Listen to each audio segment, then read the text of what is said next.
important to understand what the 5G is doing and what they say it's doing. We're told on the IEEE beamforming document that this technology cooked your eyes like eggs in World War II.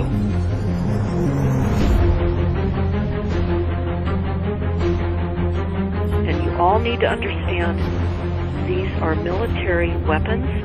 These are assault frequencies. If you garner nothing more than that, that's what you need to know. It's microwave radiation warfare is what this is.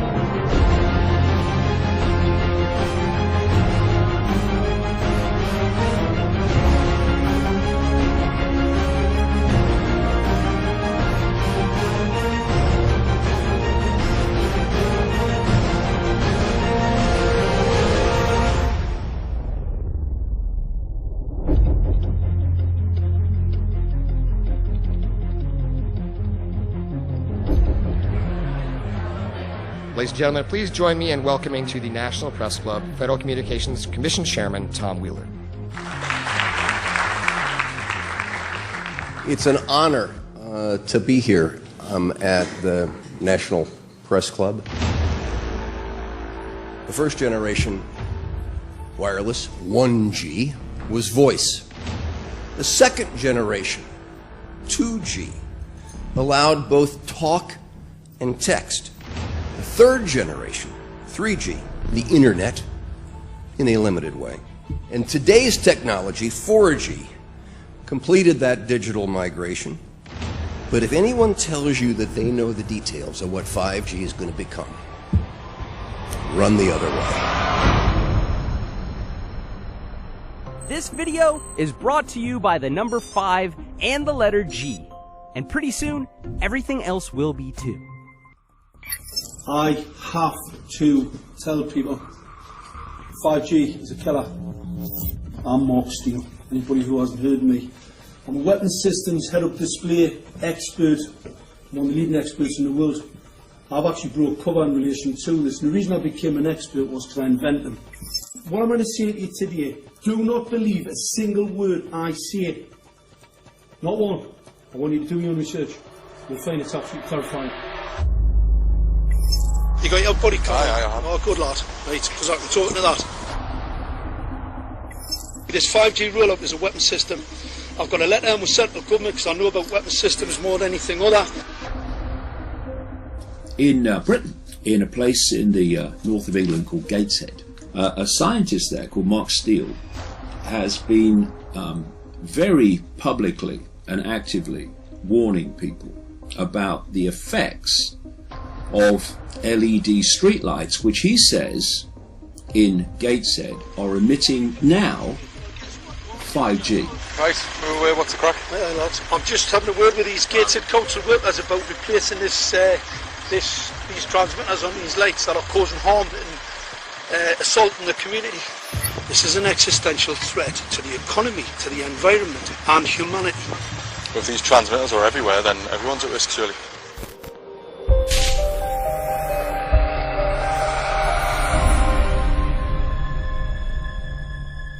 There's a lot of confusion about what 5G is. The G stands for generation. So you started off with the first transmitter system. Back in the 1980s. In the 80s, yeah. So you had 1G, then you had 2G. And as the generations moved on, you started to see more complex signal systems, cleverer pieces of antenna designs, etc., etc. So the whole thing became more data, quicker downloads, etc., etc.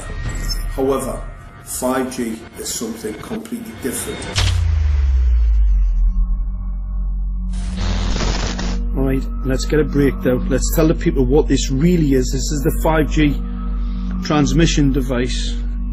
Blinking heck, that's a hell of a beast, that, isn't it? These are the uninsurable transmitters. Just get a good look at that, guys, because obviously I know there's quite a few experts who want to see more detail about the transmitters and the chipsets. Just have a good look, boys. This is the control management system masquerade. There's an antenna there, you see that? What is this phased array antenna here? What's that? This is for phased array, alright?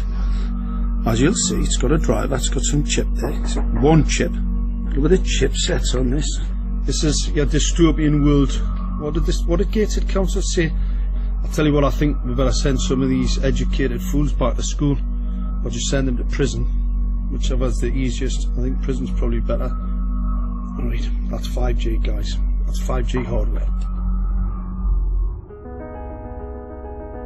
You must consider the whole part played by electricity in nature. Human beings cannot go on developing in the same way in an atmosphere permeated on all sides by electric currents and radiations. It has an influence on the whole development of man. This life of men in the midst of electricity, notably radiant electricity, will presently affect them in such a way that they will no longer be able to understand the news which they receive so rapidly. The effect is to damp down their intelligence. Such effects are already seen today. Even today, you can notice how people understand the things that come to them with far greater difficulty than they did a few decades ago.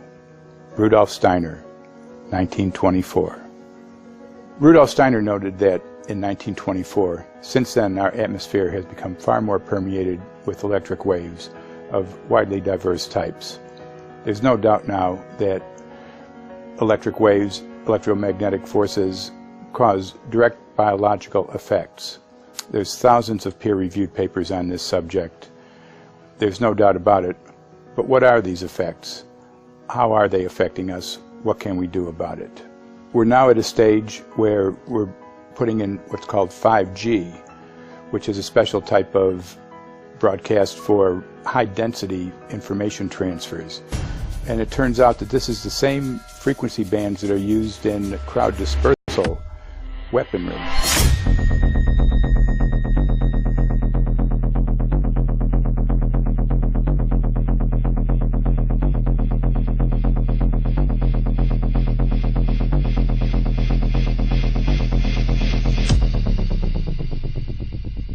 5G, first and foremost, is densification.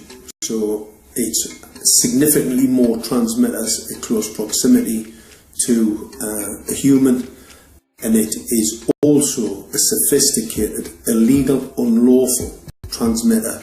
What I mean by that is it is a high gain dielectric lens antenna, and what that allows 5G transmitters to do is to 3D map its environment in your home. The 868 megahertz frequency is specific for battlefield interrogation systems, so sub-gigahertz. It allows the signal to travel through concrete brickwork with ease, and it can actually data gather. It is a target acquiring system. Phased array is basically radar off the battlefield. It is extremely good at identifying targets and being able to lock onto targets. And not only that, it can specifically target you as an individual. So any judge sitting on an interesting case, let's say, any lawyer, any barrister, anybody doing any work that is potentially controversial, your life could be at threat. So the antenna design that you currently have on top of these LED streetlights, masquerading as a control management system, is basically battlefield interrogation equipment. The first phased array unit was actually called Mammoth, used by the Germans during the Second World War to identify Allied aircraft. Obviously things have moved on significantly since then.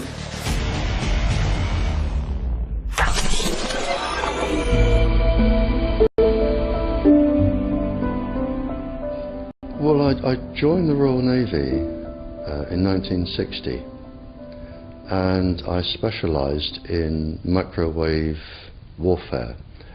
Radar, obviously, which uses microwave, but they don't just teach you radar, they teach you all about microwaves and other uses. So I understood about microwave warfare and how it can damage people, how it can harm people. Microwaves then were used as weapons, as they are today. It is a perfect stealth weapon, and when governments don't like a group of people, For instance, the ladies who protest at Greenham Common in England about the American missile base they camped, they were microwaved. We microwaved Catholics in Northern Ireland to make them sick. It goes on all over the world, and it's a weapon that you don't know you're being targeted, because the dose is very, very low, which is actually more dangerous than a high dose.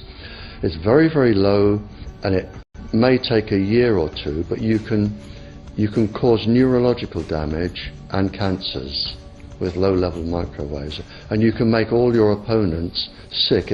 It's a perfect weapon for a government. Our impulses are being redirected. We are living in an artificially induced state of consciousness that resembles sleep. Their intention to rule rests with the annihilation of consciousness. We have been lulled into a trance. They have made us indifferent to ourselves, to others. We are focused only on our own gain. Please understand, they are safe as long as they are not discovered. Keep us asleep, keep us selfish, keep us sedated. Almost immediately, I had neighbours knocking on the door, talking about children bleeding from the nose. I had images posted on Facebook. And one neighbour in particular came to my door and mentioned the fact that since the LED street lighting had been installed, she was bleeding from the nose every single night. I thought it was unbelievable.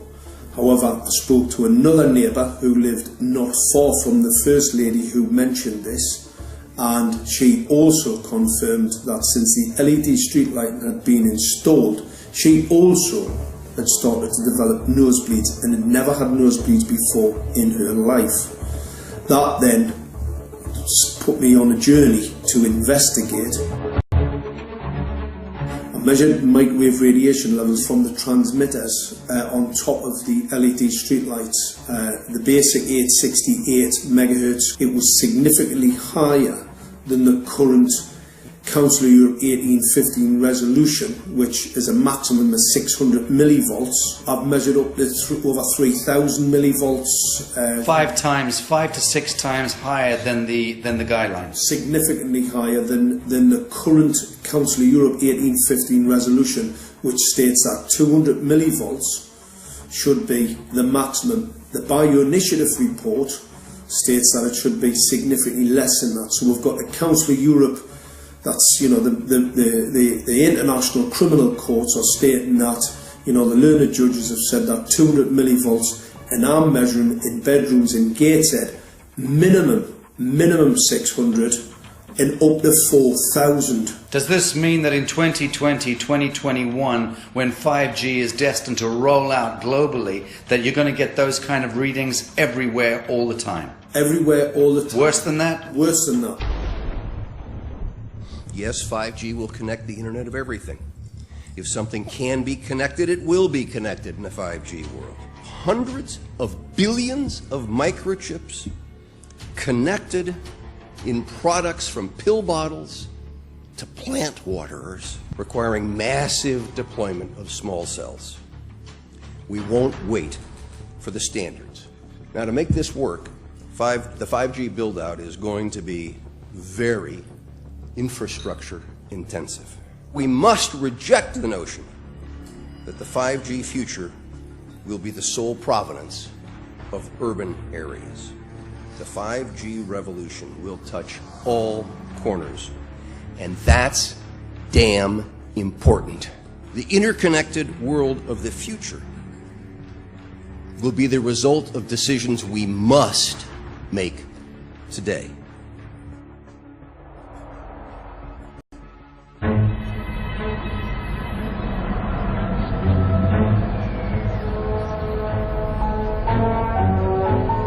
The main issue before us today is Senate Bill 637 and Senate Bill 894, the former by Senator Hugh and the latter by Senator Knopf.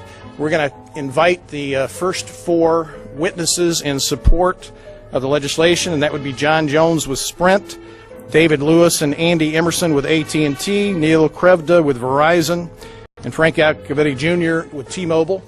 So be straight with me. Is it true? It could be. No, well, come very, on. Very no few cases. There was an unfortunate really incident out in Iowa. Look, gentlemen, practice these words in front of the mirror.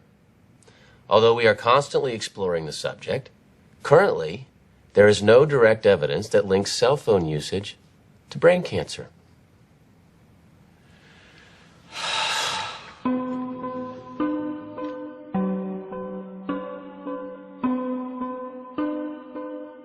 I'm Sharon Goldberg. I'm an internal medicine physician. I've practiced medicine for 21 years, and my background is mostly academic, internal medicine, hospital-based, clinical research, and medical education. I'm a certified Microsoft small business specialist. I've worked on space station designing the cabling system for the airlock module, where I was responsible for EMI/EMC analysis, which is electromagnetic interference, electromagnetic compatibility. I am a professor in the Department of Epidemiology, Biostatistics, and Occupational Health, and I teach there both toxicology and health effects of electromagnetic radiation. My name is Daphne Tachover, and I'm the founder of an organization called We Are the Evidence. We are an organization that represents the many adults and unfortunately many children who have become very sick from wireless technology radiation. There seems to be a couple false Easter eggs being put out there right now. I want to make sure we dispel that right off the gate. The effects of wireless on health scientifically are very, very clear. So it's always pushed back to the definition of an acceptable level of radiation. And that's what this is, by the way. This is about radiation. Wireless radiation has biological effects, period. My name is Dr. Angie Kolbeck. I've been reviewing the studies showing the impacts of wireless radiation on our health, and there are now thousands of studies showing the following adverse health impacts to wireless radiation: cancer, oxidative damage, DNA damage, DNA failure. Things like memory, dizziness, anxiety, brain fog. Headaches, nosebleeds, cognitive problem, exhaustion. We have evidence of DNA damage, cardiomyopathy, which is the precursor of congestive heart failure. Short and long-term memory loss, decreased attention spans, lower reaction times, even involuntary contractions of muscles causing misalignments of spines and jaws. Breast cancer. We suddenly have breast cancer in women who have no DNA predisposition. Disrupted immune function and change in stress proteins, reproductive and fertility effects. There are dozens and dozens of studies that show beyond any doubt what this radiation is doing to our sperm. Now, if you take the cell phone out of your pocket, the sperm will recuperate within 3 to 4 months. What would not recuperate would be the damage to the DNA of the sperm. That is irreparable. The wife of the ex-governor of Indiana was diagnosed with glioblastoma. Same brain tumor Ted Kennedy had and John McCain had. Did you look at John McCain's car? This is a cell phone brain tumor. LeBron James, one of our sports people, had a salivary gland tumor. That is another cell phone tumor. You didn't hear about it because immediately after that was discovered, he was paid by Samsung to become their spokesperson. We are seeing increases in brain tumors. We're seeing increases in Alzheimer's. We're seeing increases in all of the neurotransmitter diseases, ALS, Lou Gehrig's disease, Parkinson's. These are all disease systems that are known to be associated with low-level energy exposures. We talk about 24/7, around-the-clock exposure, wherever you are and your whole body. You never get away from it. And it seems from our studies that maybe your immune system can cope with for a time, but it will deteriorate. Then the irradiation will definitely damage cells at a deeper level, and the question is what will then happen? These are out of peer-reviewed papers, so these are not just hypochondriacs thinking that they're doing it. We're having real problems with this. This is no longer a subject for debate when you look at PubMed and the peer-reviewed literature. These effects are seen in all life forms: plants, animals, insects, microbes. So 5G is not a conversation about whether or not these biological effects exist. They clearly do. There is scientifically evidence that is so strong that you can be certain that the standards used by the FCC to manage health effects are wrong. We need to start measuring how much radiation are people being exposed to. before we roll out 5G, there are 4 kinds of electromagnetic fields that we know are harmful to human health. So radio frequency radiation, magnetic fields, dirty electricity, and electric fields. Okay? Our exposure, any given person, and all humans are affected by EMFs. What is our exposure in a day? It's not one cell phone. It's cell phones, it's multiple wireless networks, it's smart meters, it's cell towers. It's this sandwich, and it all adds up. The data we're going to look at are all published science, testing results, or public standards. At the bottom end of the radiation scale of what's called power density, or signal strength, is the minimum level at which cell phones will work, which was found to be 0.2 billionths of a microwatt per centimeter squared. Pine needles were found to age prematurely at 0.000027. At short-term exposures of 0.05, children aged 8 to 17 experienced headache, irritation, concentration difficulties, and behavioral problems. 0.1 is the biobiology or building biology guideline for extreme concern. 1.0 produced sperm DNA fragmentation and a decrease in sperm viability in vitro. Also at 1.0, the science shows the following bodily effects can occur: headaches, dizziness, fatigue, insomnia, chest pain, difficulty breathing, and indigestion. 2.5 saw altered calcium metabolism in heart muscle cells. 4.0, changes in the hippocampus affecting brain memory and learning. And at 6.0, DNA damage in cells.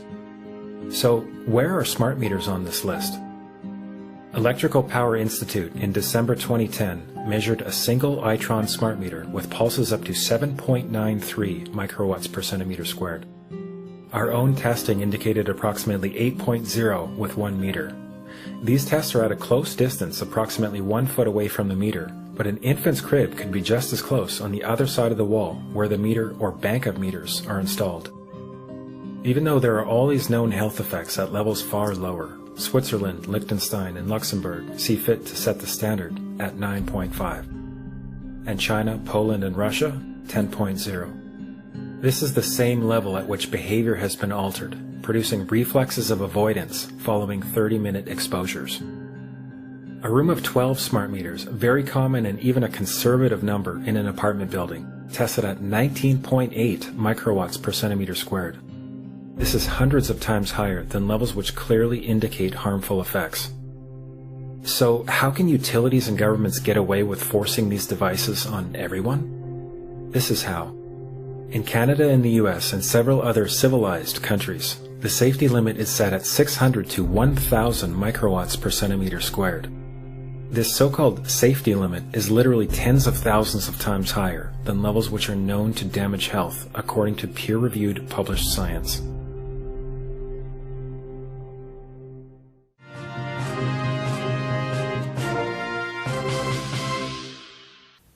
Faster, better, more reliable internet. That's the promise of 5G technology, but there is also the peril. Health hazards associated with radio frequency that is higher also and requires more transmitters and antennas. And the stark, simple fact is the health hazards are unknown and unstudied. And that is a sign of neglect and disregard on the part of the Federal Communications Commission that seems unacceptable. There have been no answers so far. The FCC basically has said everything's fine, but in order to reach a conclusion about the health and safety of this new technology, we need facts. Mr. Chairman, thank you for having this hearing.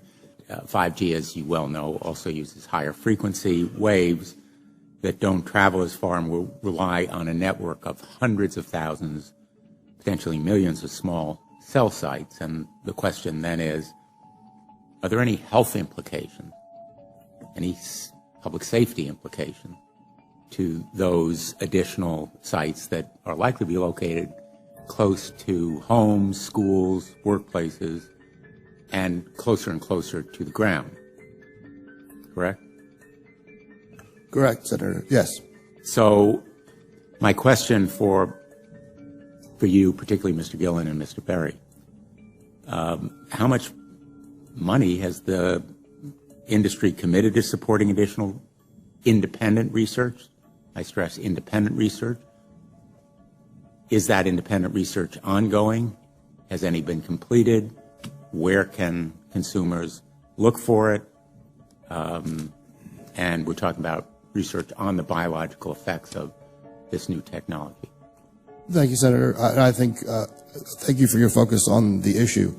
Safety is paramount, and as you alluded to, we rely on the expert agencies, we rely on the findings of the FDA and others as to the requirements to keep all of us safe. There are no industry-backed studies, to my knowledge right now. Happy to visit with you as to what opportunities you think there needs to be more studies, and we're always for more science. We also rely on what the scientists tell us. So essentially, the answer to my question, how much money? Zero. I can certainly follow up with you, Senator. To my knowledge, there's no active studies being backed by industry today. Anybody else know of industry commitments to back research, fund it, support it, to ascertain scientifically the health effect? No, I'm not aware of any. So there really is no research ongoing. We're kind of flying blind here, so far as health and safety is concerned. Thank you, Mr. Chairman.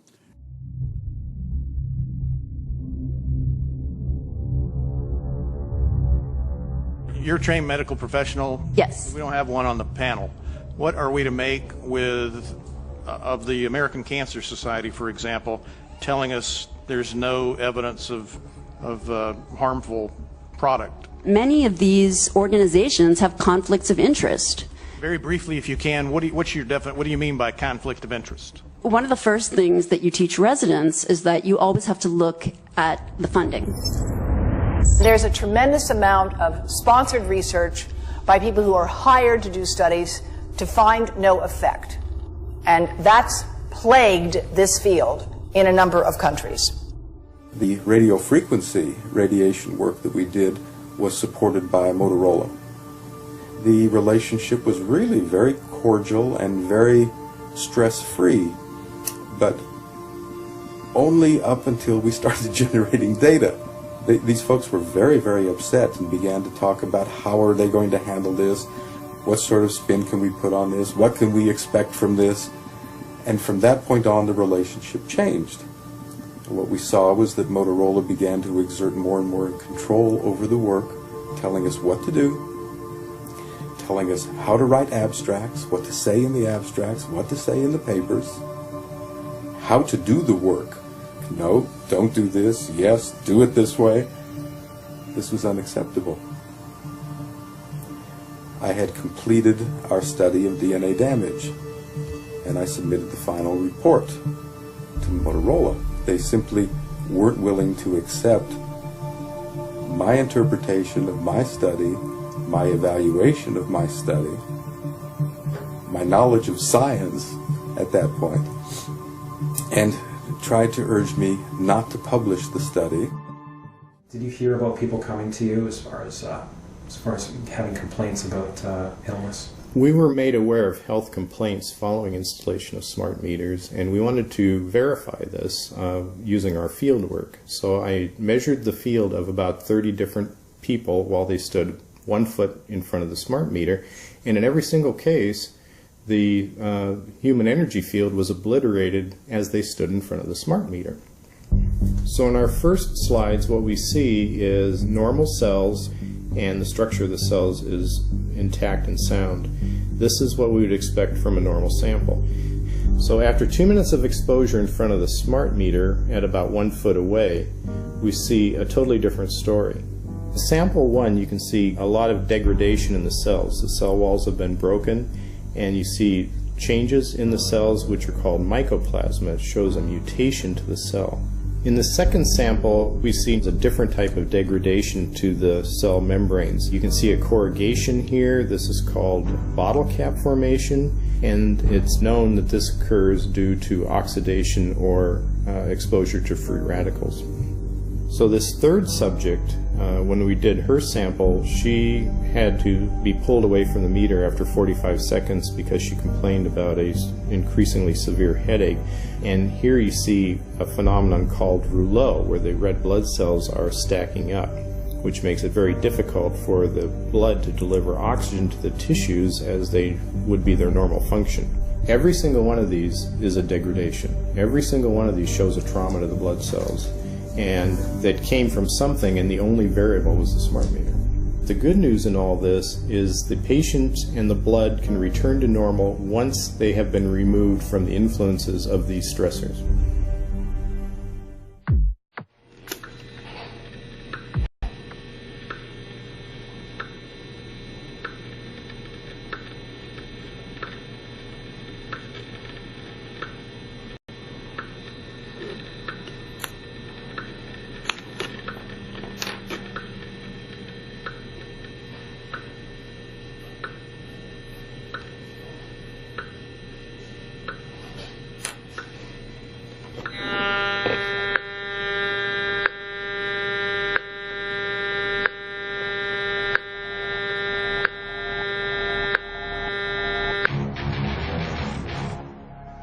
Some of the effects that we can look at, well, one thing is just our regular Wi-Fi, 2.4 gigahertz. That's in the same range as microwave ovens, which are also called radar ranges, because that is radar. 2.4 gigahertz is interesting. It's not the peak absorption rate in water for microwave frequencies, but it's at a point where it allows full penetration, because if it came in at the peak, it would prevent the insides from getting warm. So that's with basic Wi-Fi. Now when we look at 5G, 60 gigahertz, this is what they call active dispersal sort of weaponry, just to keep people back. It burns the skin. It doesn't penetrate, but 60 gigahertz is the frequency of oxygen molecule absorption. Since they have electrons that they share with each other, what we breathe is actually O2, pair of oxygen. So being bombarded with 60 gigahertz could very well impair our oxygen absorption rate in our body, and thereby the whole basis of our living system. Martin Pall says, putting tens of millions of 5G antennas without a single biological test of safety has to be about the stupidest idea anyone has had in the history of the world. So assessing all this, we have experts in various fields: military EMF weaponry, biological effects on humans, firefighters that are getting cognitive impairment by being there in them, countries that are banning these sort of technologies around schools because of the impairment to cognitive. Let's weigh that up in light of what Rudolf Steiner said in 1924 about just mere radio causing the impairment of cognitive functions on people, that they can receive news from around the world, but they can't understand it as well because of the effect of the electricity. We have to say, something smells sinister here.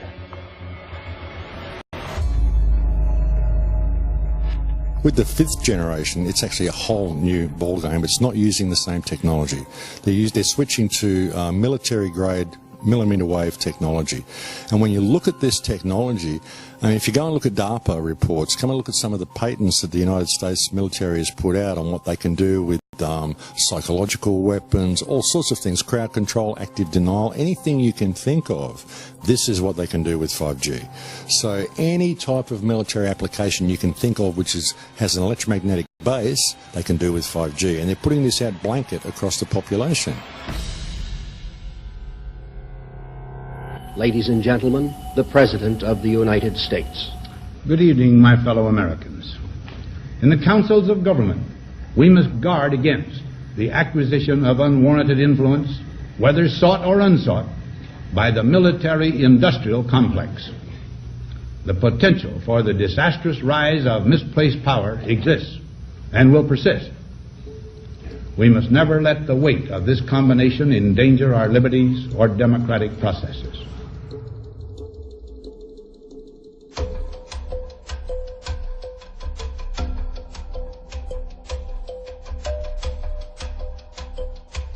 The FCC is a capture agency. They probably conducted what I believe to be the biggest fraud on the public ever conducted. The FCC has been described by Harvard University's Center for Ethics writer Norman Alster as the most captured agency in D.C., acting more as an industry cheerleader than a regulator. This is especially true today with 5G, where there are serious safety concerns and potentially misleading information coming from the FCC. For example, the previous chairman of the FCC is Tom Wheeler. He was the head of the Wireless Lobby Association for 14 years. Now remember, Obama told us there would be no lobbyists in his administration, so he took the biggest lobby and put him as the head of the FCC. And that's damn important.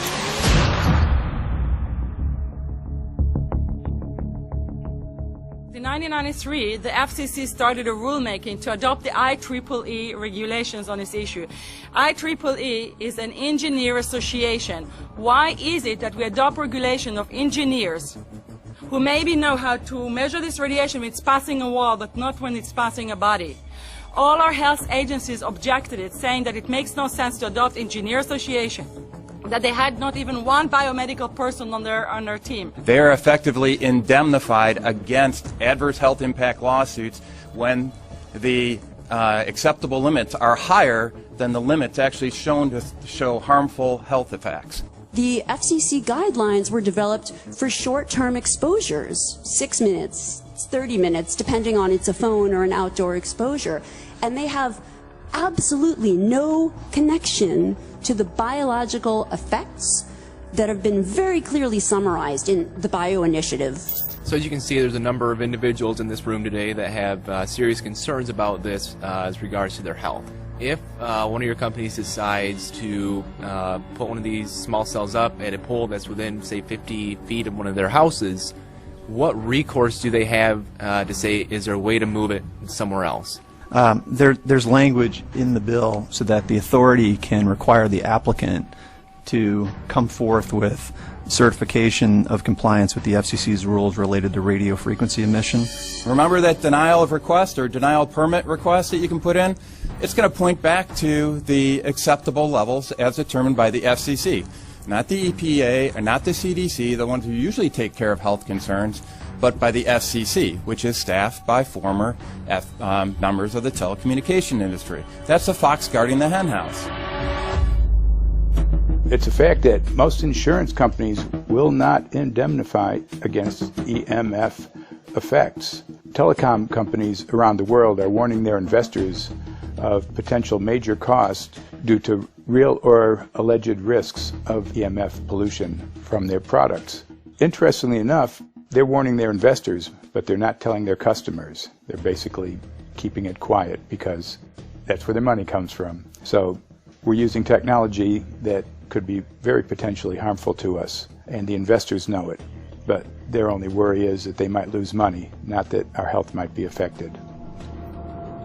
First of all, I think what you should really think about is why is it that they're not insured? It's not that they chose to be self-insured. They actually rejected by the insurance company from being insured because they understand the risk.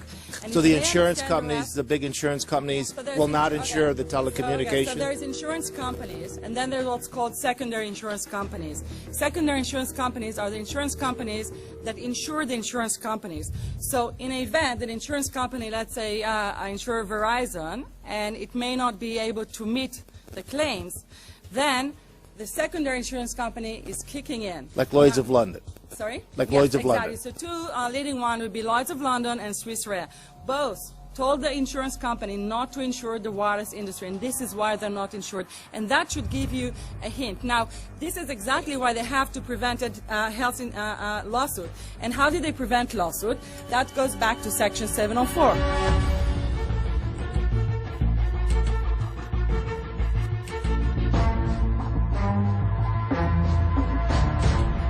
Section 704 was passed in 1996. This is how our rights in regards to health were taken away by the wireless industry. What this legislation did, it gave the power to regulate the health effects of wireless technology to the FCC. FCC is a spectrum auctioning agency. It's not a health agency. They don't even have one biomedical person on their team. And then the other thing that Section 704 did, it actually took the power from the states to regulate location of cell towers based on health. And what does it mean? It means that if they want to put a cell tower in front of your home, you cannot go to your city council and say, hey, stop, I don't want it. I just heard in a lecture that there are 10,000 studies proving that it's harmful. I don't want it. My child is sick. They will tell you, stop. You're not allowed to mention this in the city council because Section 704 says that if you will, and if the application will be rejected, the city will be sued, can be sued by the wireless industry.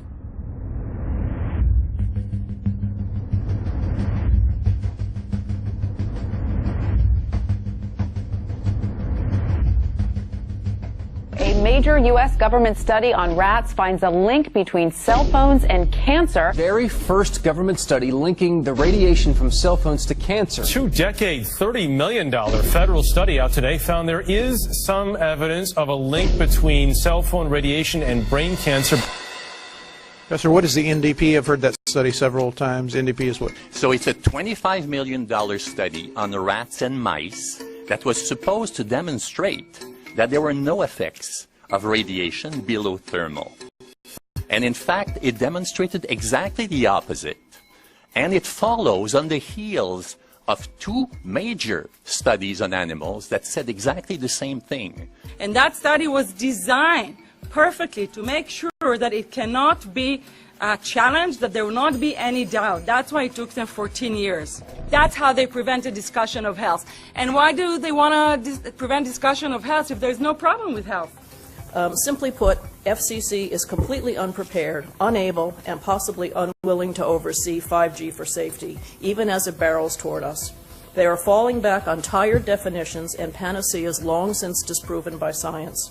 To make matters worse, recent FCC rulings and numerous industry-friendly bills passed at state and federal levels between 2016 and 2018 removed the last vestiges of local and state review over infrastructure siting, just when we need it the most. When those first studies were performed years and years ago, nobody knew about the importance of the microbiome, the role of the microbiome and the immune system, and even less the role of the microbiota inside our brains, that is, the microbes that are normally resident inside our brains, whose influence on brain function is nothing but immense. And you may think, well, who cares about the microbes? The less microbes we have, the better it is. Well, we know by now that this is not absolutely the case, because microbes are truly essential for the development and function of all our organs and systems. Our immune system is based on the microbes we have in our gut. And our brain also has microbes that influence its function. In tests, it's been found things like mold. If you grow mold inside a Faraday cage, it'll grow one way, and then, even if the electromagnetic fields are around, take the Faraday cage away, and some sort of 600 biotoxins are developed within the mold because of the effects of the EMFs upon it. Electromagnetic fields, even of weak quality, have an effect upon our microbiome, which is really essential to our whole being. This is going to eviscerate microbial DNA inside human beings, which is our effective operating system, number one. So it may not impact human DNA in laboratory experiments right now, and they're saying it doesn't impact human DNA. But given that human DNA is less than 1% of the cellular DNA in the human body, the rest of the cellular DNA is microbial, and we know that this will eviscerate microbial DNA. So we're talking about a takedown of the operating system of human beings. Exactly. I couldn't have put it better myself.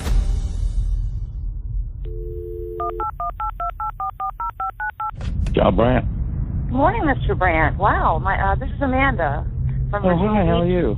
Hi, I've been trying to get a hold of you for months now. You guys are covering up chemtrails. No, we are not covering it. We have no reason to cover up chemtrails. Of course, you have every reason to cover it up. Every reason. It's called losing your job. What reasons would that be? Oh, well, you personally, you would lose your job if you were to reveal anything to me. And it's probably unsafe for you to even be speaking about this, considering the types of individuals you work for. It's not unsafe. It is unsafe. There's no problem with us talking on, you're a citizen, you're making a complaint. Oh, Lord have mercy on myself. It's a complaint in an area that we don't have authority to regulate.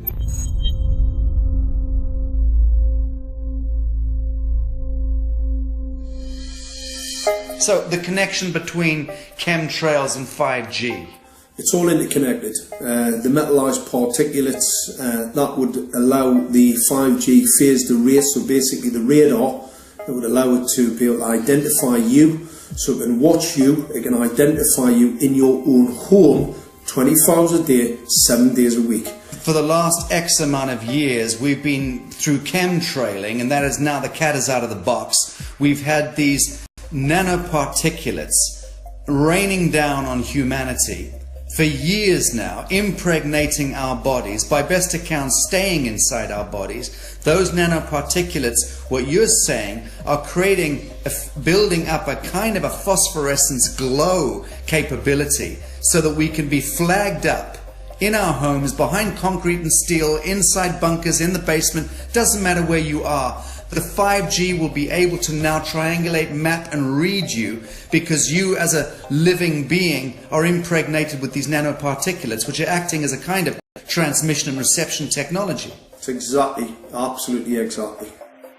You have to consider that DNA also works as a fractal antenna, which is able to send and receive and also to process signals under the form of radio frequencies. Well, then there is no doubt that artificial radio frequencies, such as those of cell towers, and in particular these new types of towers that have a much higher density of signals, they may somehow interfere with the ability of DNA to retain and transmit biological signals. So this is one level of danger that very few biologists are aware of.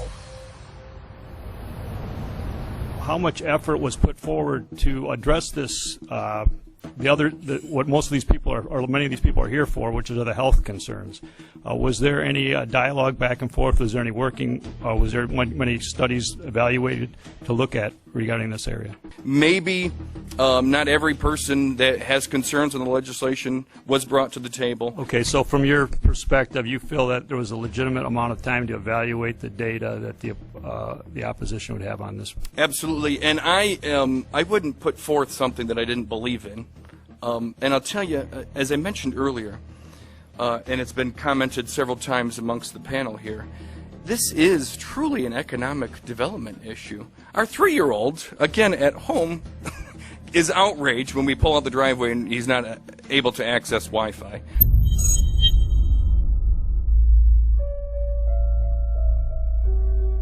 I think anyone who puts Wi-Fi into a school should be locked up for the rest of their life.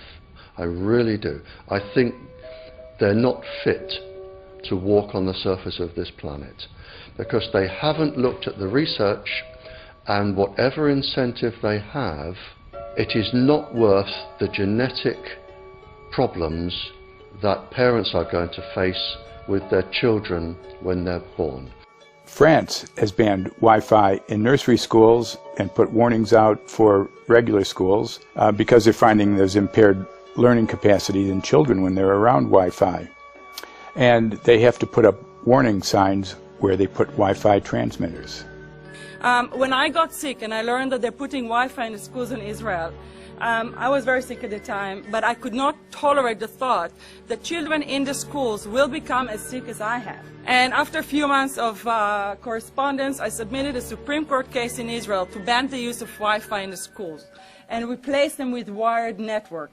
The 4 top diseases that kill our children, our young adults right now, are brain tumors, thyroid cancer, testis cancer, rectal cancer, everywhere we put our cell phones.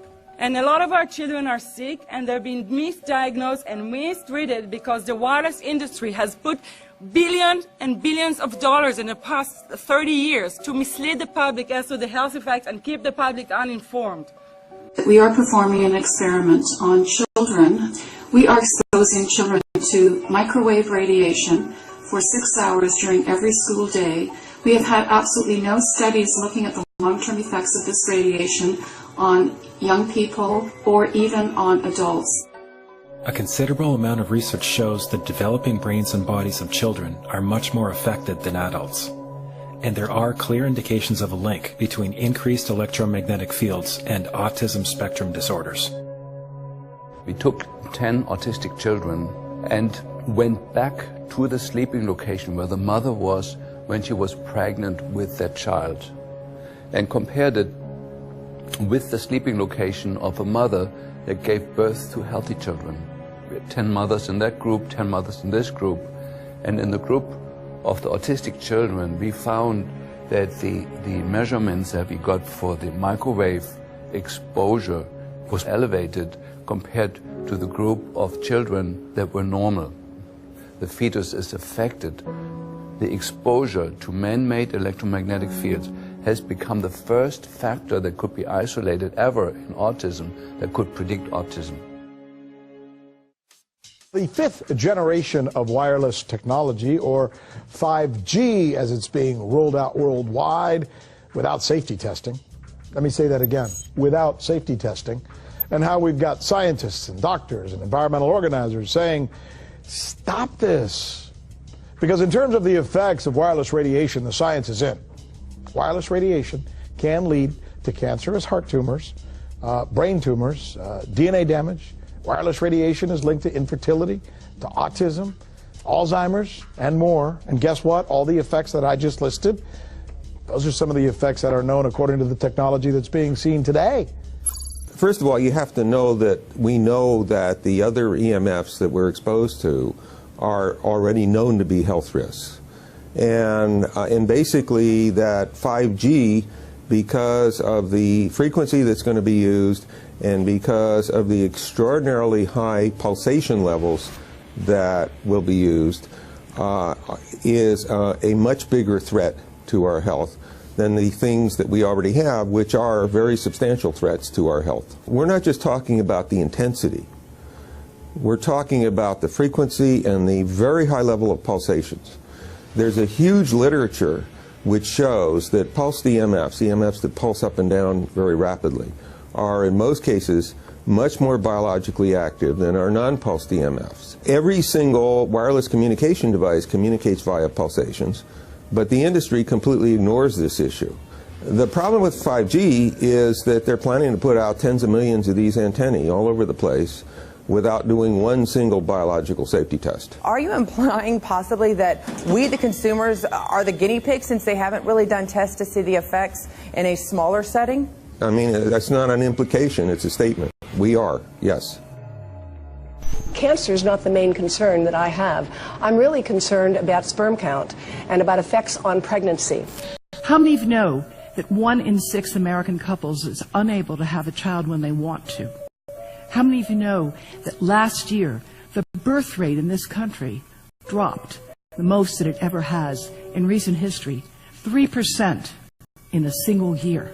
People look at the sperm, and people use cell phones, and the sperm, usually sperm swim, and they swim straight.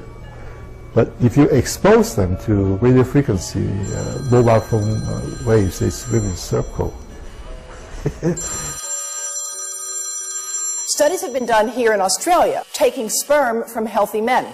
And one test tube gets exposed to cell phone radiation, and one test tube is not exposed to mobile phone radiation. And then the results are evaluated. And this is a measure of vitality. We measure how well the sperm swim. This is a measure of motility. This is a measure of mitochondrial DNA damage. They have 3 times as much damage on their DNA if they have been exposed to mobile phone radiation. The data on that are rock solid. Cell phones can damage sperm quantity and quality.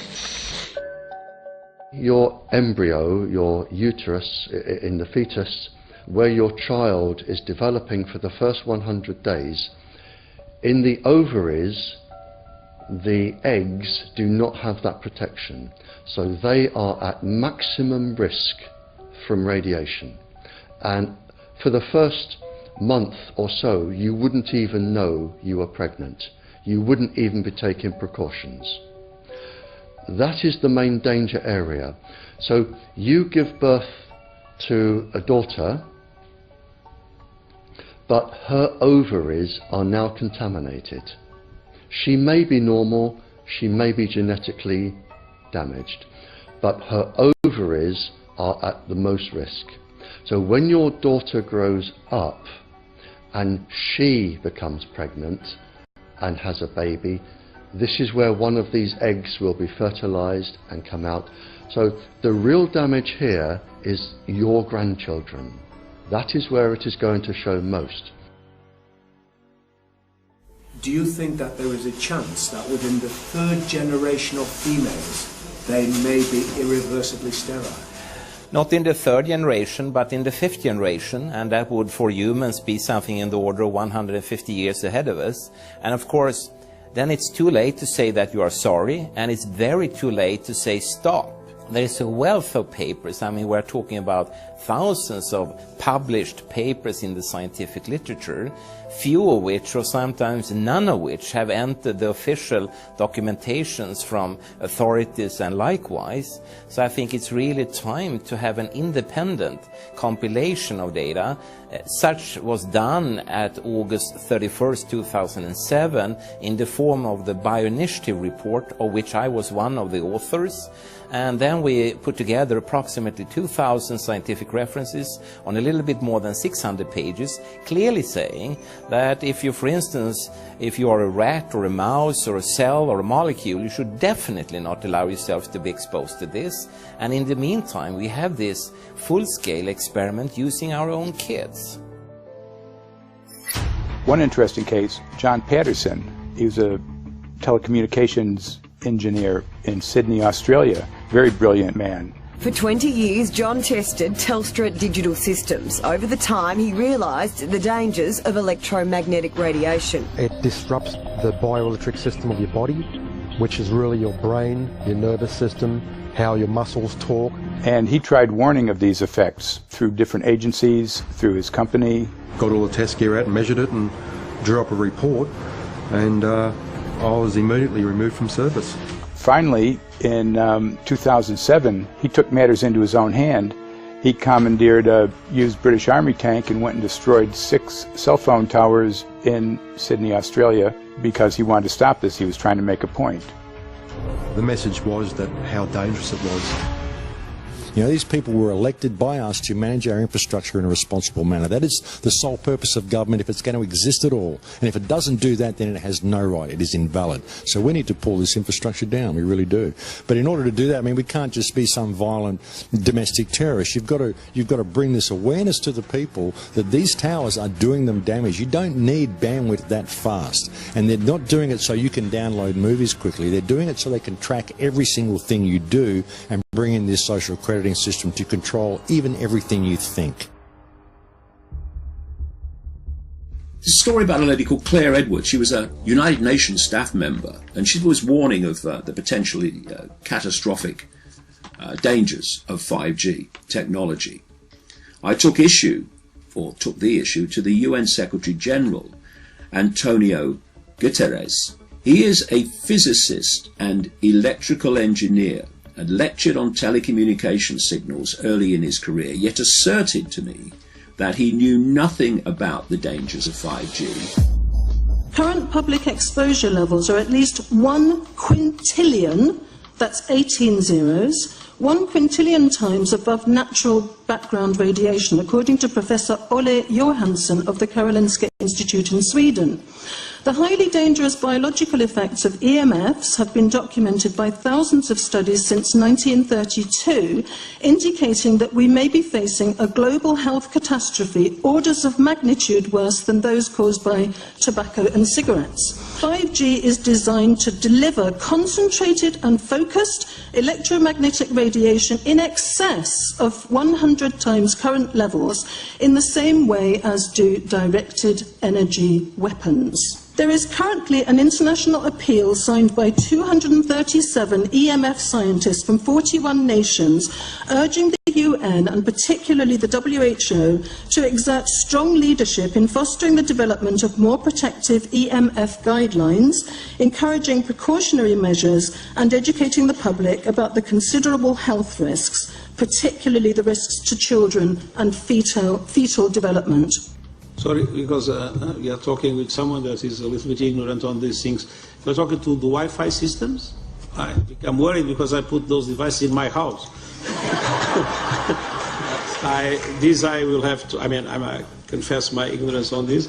We will have to, but I'm going to raise this with WHO, which I think is the organization that might be able to deal with it properly, because I must confess I was not aware of that danger.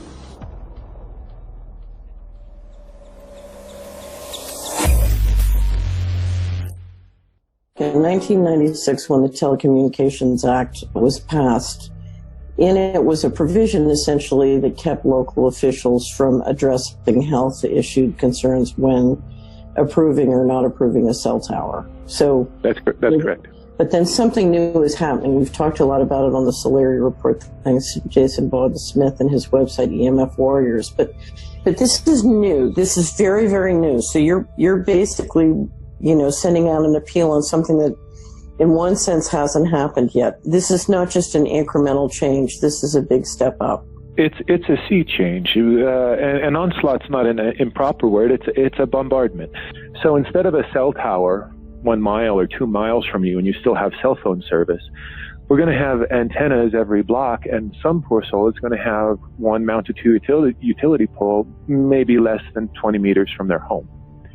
So this kind of, invasive bombardment with this many antennas, just in 1 square mile, if you do the math, 1 per block and 16 blocks per mile, that's about 250 antennas per square mile. The millimeter wave is untested. Former FCC Chairman Tom Wheeler openly said that they don't plan to test. We won't wait for the standards. And then our appeal also addresses the fact that there's a plan to roll out 5G through satellites in low Earth orbit. So 20,000 satellites, which will cover every square foot of the planet with a 5G signal. 6, 5, 4, 3, 2, 1. Night after night, politicians and other leaders were telling Americans that Sputnik revealed that we were at great risk.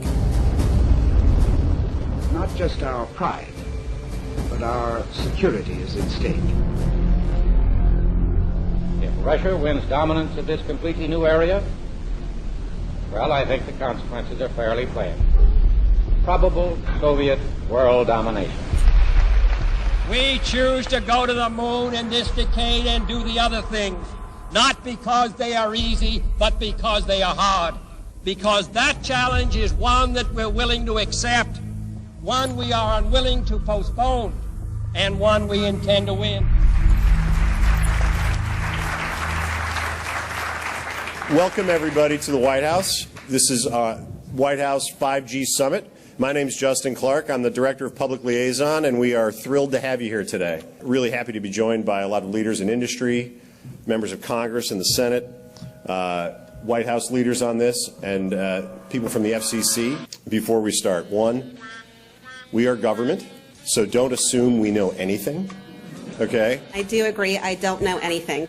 I have become accustomed to giving speeches in my new position on subjects about which I frankly know very little, and we need more cell towers and connections in Connecticut, my home state. It's ridiculous.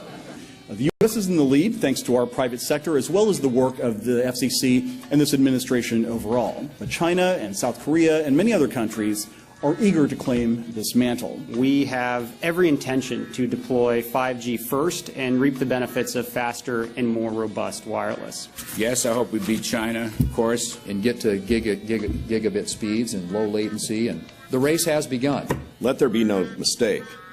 The race to 5G is a sprint. Winning the global race to 5G, it's a national priority. We must bear in mind the national security implications of winning the race on 5G. Today we're talking about the importance of being first in 5G, continued commitment to putting America first in the race to 5G. We're calling it America First, 5G First. Well, our strategy is called the 5G Fast Plan, a plan to facilitate America's superiority in 5G technology. Connected devices for health applications, which I love, has the capacity to make people healthier, as I understand it, a lot of medical applications. Industry is not asking the government for money to build 5G networks. They're asking us to cut the red tape that surrounds infrastructure deployment. We cannot let today's red tape strangle the 5G future. The red tape slows and sometimes stops the building of densified network facilities necessary for 5G. As we continue our efforts to keep government out of the way so that America can continue its leadership for America to win the race to 5G. One path is the government regulatory path. The other path is the private enterprise free market. Gales of creative destruction, Schumpeter path. You ever heard that? Gales of creative destruction? It just means let it rip. The new replaces the old. With 5G, we're on the cusp of another era of American innovation. It means an even more connected world for everyone around us, unlocking the potential of the Internet of Things to become safer, healthier, and more sustainable for our future. You know, sometimes, look, we all believe in the 10th Amendment, but sometimes you have to override it.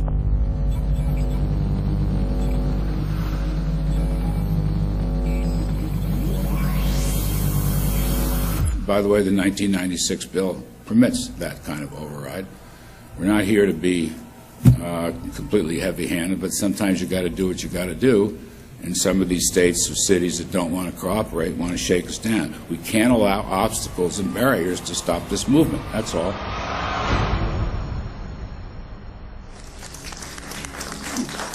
And this happened in Canada. I mean, there were some activists I was working with up there that said, well, you know, we won a victory. We got the Public Utilities Commission to allow us to opt out. And I said, boy, that's divide and conquer. They just got rid of the people that were raising hell. So, you know, that's not the answer. We need to opt out everybody. An opt-out is an agreement to pay to not be harmed. An opt-out is volunteering into extortion. An opt-out says that if I don't pay you, you have the right to harm me. So that doesn't work.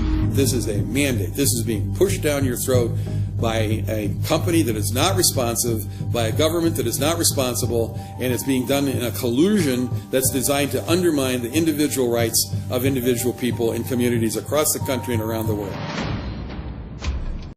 The Minister for the Environment has a duty.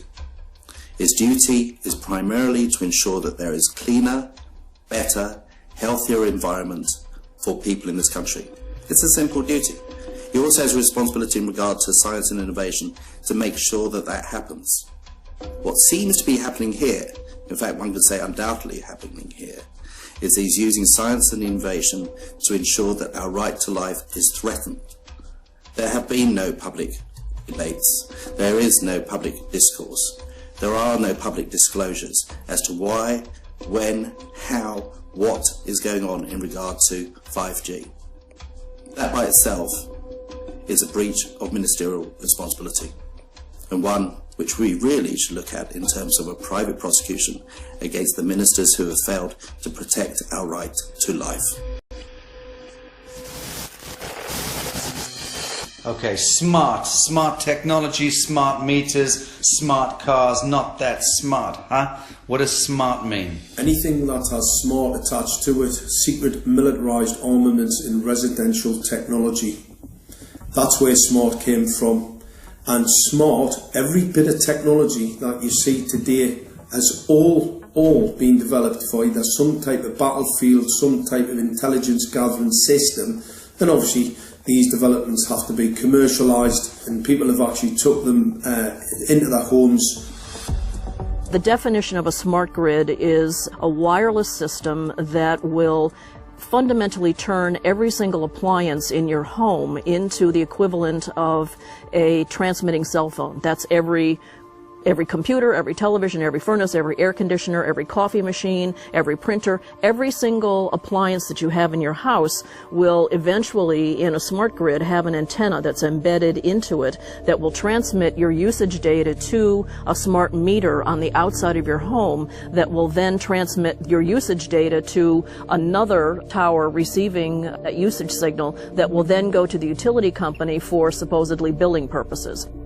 Not all signals will just be about your individual use. There will be aggregate meters that will bounce signal from house to house to house within a neighborhood that will then accumulate all of the usage data that will transmit that to the utility company. Now, what that will do is that the end metering system that is transmitting all of that data will be firing an RF signal at many, many times a second, which will increase the average homeowner's radio frequency radiation exposure exponentially.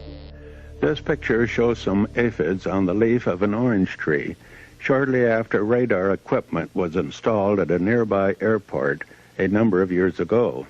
I noticed that every few seconds all the aphids would tense up in unison and do sort of a little dance, as you see in the picture. Upon further investigation, I found that the interval of time between the activity of each dance coincided exactly with the rotation of the radar rotor device at the airport, which was a distance of approximately 14 miles. The antenna arrays create this steerable beam, which helps concentrate the energy. The beams get pointed at the user. What's a MIMO tank? Massive in, massive out. British government have got a plan to roll 400,000 out. This is so that you've got 5G in every nook and cranny, every part of the countryside, so that you can have autonomous tractors, believe it or not. However, those transmitters, these are radar. It is phased array radar. Though that radar signal sweeping the countryside will kill every pollinator, every biological structure, it will sterilise livestock, it will kill the ground, so consequently land won't have a value, obviously farmers will die, the community will be under attack. The community will be under attack. If we can't produce food, if we kill all the pollinators, we're in serious trouble. The takeaway is that 5G, the $1 trillion rollout of 5G by our friendly local government, is definitely a weapon system masquerading as a modern efficiency technology. It most certainly is, and what I put it down to, it's economic terrorism. There is no value, nil, in killing off your population, in destroying your ability to grow food, to kill all your pollinators. They may have a nice financial number on a piece of paper, but in reality, dementia, diabetes, all the things that are currently crippling the NHS, a burden on the country, illness, mental health issues, the focus of that cause can be identified and has been identified in the science. The science is proven. The epidemiological data that we're seeing on the street is now substantiating that science. The DNA inside you, the mitochondrial DNA, you can trace unchanged to your mother, her mother, her mother, right the way back to the beginning of the human race in Africa, the Stone Age. It is unchanged, the mitochondria, and that is being unchanged in your children, which means if you damage it, your child could be genetically damaged, then her child, and her child, and her child, forever. You are condemning the future generations of every single child. There is, however, a light at the end of the tunnel, or there is some ray of hope. Thanks to the principles of biological quantum entanglement that we have learned how to exploit in the field of biology and medicine, now we can transfer the information from the microbial DNA to the human DNA. And in so doing, we can train, so to speak, the microbes to withstand whatever extreme condition they are exposed to, including this new technology. And then we can train them to transfer this resilience of theirs to our DNA.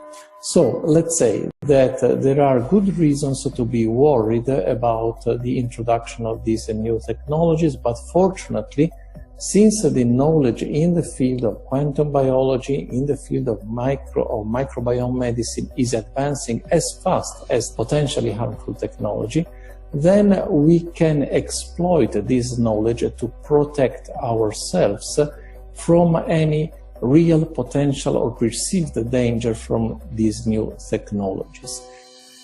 I've met with molecular and cellular biologists, with blood microscopists, with weapons development experts, frontline activists and researchers, and all the stories I'm hearing from these experts and pundits leads to the same thing.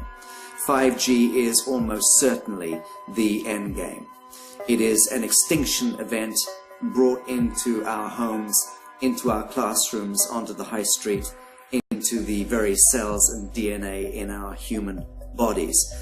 It is such a perilous threat that it is almost impossible to imagine, let alone describe. When the 5G signature goes live, it will tap into a multitude of satellites which are in geosat orbit around the surface of the Earth.